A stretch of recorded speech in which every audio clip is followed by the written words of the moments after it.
নমস্কার বন্ধুরা, তোমরা কেমন আছো? আমিও ভালো আছি, তোমরাও নিশ্চয়ই ভালো আছো। আমি মধুমিতা মধুস কিচেন থেকে বলছি। আমি আজকে একটা নতুন রান্না দেখাচ্ছি। আমি বাড়িতে যেরকমভাবে খেজুর আমসত্ত্ব দিয়ে চাটনি করি, সেই চাটনিটা তোমাদের করে দেখাচ্ছি। তোমরাও বাড়িতে সেভাবে করে খেও, খুব ভালো লাগবে খেতে। ফ্রাই প্যান বসিয়ে দিয়েছি, ইন্ডাকশানটা চালু করে দিলাম।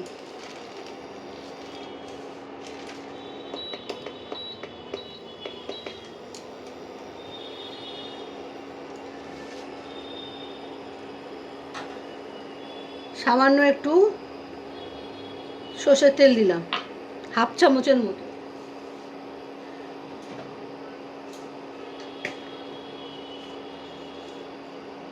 হাফ চামচের মতো পাঁচফোড়ন দিলাম। একটা গোটা শুকনো লঙ্কা ফাটিয়ে দিলাম।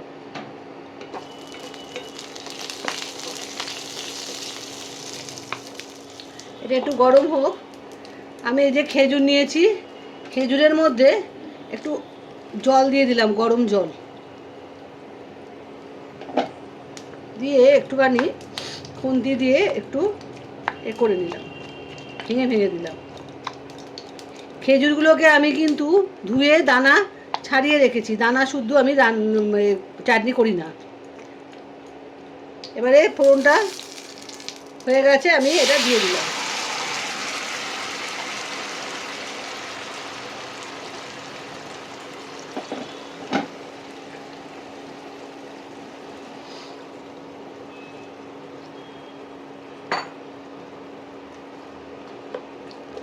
গরম জল দিয়ে করলে তাড়াতাড়ি রান্না হয়ে যায়, ওই জন্য আমি গরম জলটা বেশি ইউজ করি।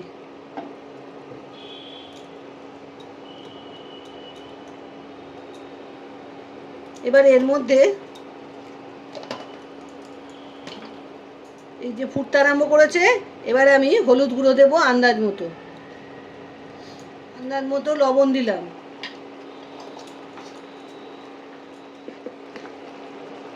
এর মধ্যে যে টুকরো করে রেখেছি আমসত্ত্ব, এই আমসত্ত্বগুলো দিয়ে দেবো।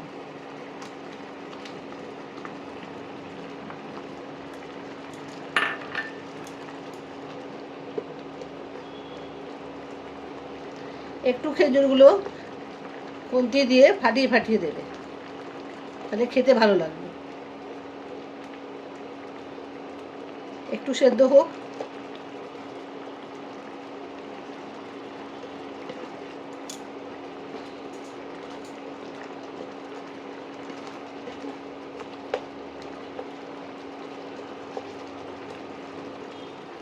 বন্ধুরা, টকবক করে ফুটছে।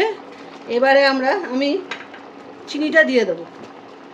তোমরা যেমন মিষ্টি খাও চাটনিতে সেরাম দেবে। আমি 4 চামচ দিলাম, দিচ্ছি। 2 3 4 চামচ দিলাম। তোমরা যেরকম মিষ্টি খাবে সেরাম দেবে।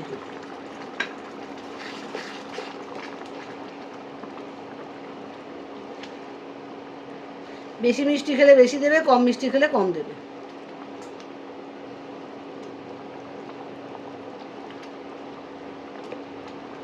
এর মধ্যে এবারে কিছুটা কাজু কিশমিশ আছে, এই কাজু কিশমিশগুলো দিয়ে দেবো।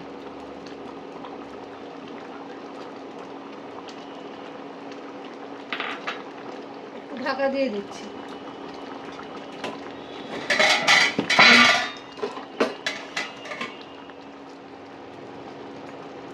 বন্ধুরা দেখো, চাটনিটা হয়ে এসছে, গায়ে মাখা মাখা হয়ে গেছে।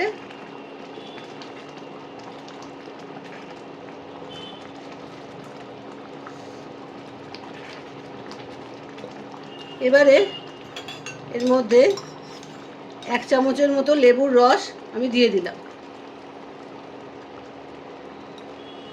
এটা দিলে খেতে ভালো লাগবে।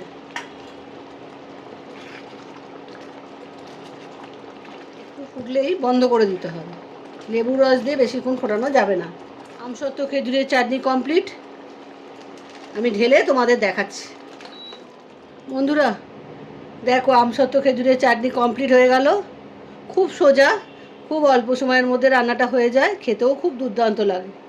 তোমরাও কিন্তু করে খেও, পুরো ভিডিওটা দেখো, দেখে রান্নাটা করে খেও চাটনিটা, আমসত্ত্ব খেজুরের চাটনি। আজকে তাহলে আসি, আবার একটা নতুন রান্না নিয়ে তোমাদের কাছে আসবো। টাটা।